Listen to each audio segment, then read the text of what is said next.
Hello दोस्तों, Radhe Radhe. Study point पे आपका स्वागत है। पिछली दो वीडियो में हमने संज्ञा सर्वनाम कवर किया था। आज पढ़ने जा रहे हैं विशेषण। चलिए शुरू करते हैं। सबसे पहले हम विशेषण की परिभाषा देखेंगे। विशेषण जिसे एडजेक्टिव भी कहा जाता है। परिभाषा है, संज्ञा या सर्वनाम की विशेषता बतलाने वाले शब्दों को विशेषण कहते हैं। दोस्तों, कोई भी संज्ञा हो, जैसे किसी का नाम हो गया या फिर सर्वनाम हो गया, उसकी विशेषता जो शब्द बतलाता है उसे हम विशेषण कहते हैं। जो शब्द विशेषता बताते हैं उन्हें विशेषण कहा जाता है, और जिसकी विशेषता बताई जाती है उसे विशेष्य कहा जाता है। यानी हम कह सकते हैं कि विशेषण की विशेषता बतलाने वाले शब्दों को विशेष्य कहा जाता है। विशेषण के भेद हैं। विशेषण के भेद, पहला है सार्वनामिक विशेषण। सार्वनामिक विशेषण दो प्रकार के होते हैं। पहला है मौलिक सार्वनामिक विशेषण, दूसरा है यौगिक सार्वनामिक विशेषण। दोस्तों, पहला हो गया सार्वनामिक विशेषण, दूसरा हो गया गुणवाचक विशेषण, गुणवाचक।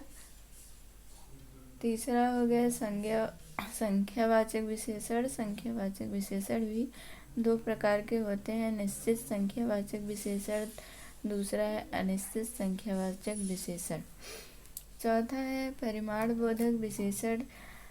इसके अंतर्गत आएगा निश्चित परिमाण बोधक विशेषण और अनिश्चित परिमाण बोधक विशेषण। दोस्तों, सार्वनामिक विशेषण किसे कहते हैं, तो पहले हम इसे देखेंगे। विशेषण के रूप में प्रयुक्त होने वाले सर्वनाम को सार्वनामिक विशेषण कहते हैं। अर्थात जो सर्वनाम किसी वाक्य में जो सर्वनाम विशेषता बतलाते हैं उन्हें सार्वनामिक विशेषण कहते हैं। गुणवाचक विशेषण में आएगा, जैसे किसी संज्ञा या सर्वनाम के गुणधर्म की विशेषता बतलाता हो तो उसे गुणवाचक विशेषण कहेंगे। संख्यावाचक विशेषण, जैसे हमें किसी वाक्य में किसी संख्या का बोध होता है, किसी व्यक्ति या वस्तु की संख्या बतलाता हो, उसे हम संख्यावाचक विशेषण कहेंगे। चौथा है परिमाण बोधक विशेषण। परिमाण बोधक, परिमाण का अर्थ है मात्रा, यानी जिस वाक्य में किसी पदार्थ की मात्रा का बोध होता है, साधारण अर्थ में हम देखते हैं, तो उसे हम परिमाण बोधक विशेषण कहते हैं। और अब ये सार्वनामिक विशेषण, इसके भी दो प्रकार हैं। और गुणवाचक विशेषण है, तीसरा है संख्यावाचक विशेषण, जो निश्चित संख्यावाचक विशेषण, अनिश्चित संख्यावाचक विशेषण। परिमाण बोधक विशेषण, निश्चित परिमाण बोधक विशेषण, अनिश्चित परिमाण बोधक विशेषण। तो दोस्तों, इस वीडियो में हम इतना ही देखेंगे। आगे हम इनका विश्लेषण देखेंगे एक एक करके। तो आगे हम इसके आगे अगली वीडियो में कवर करेंगे। अभी के लिए इतना ही।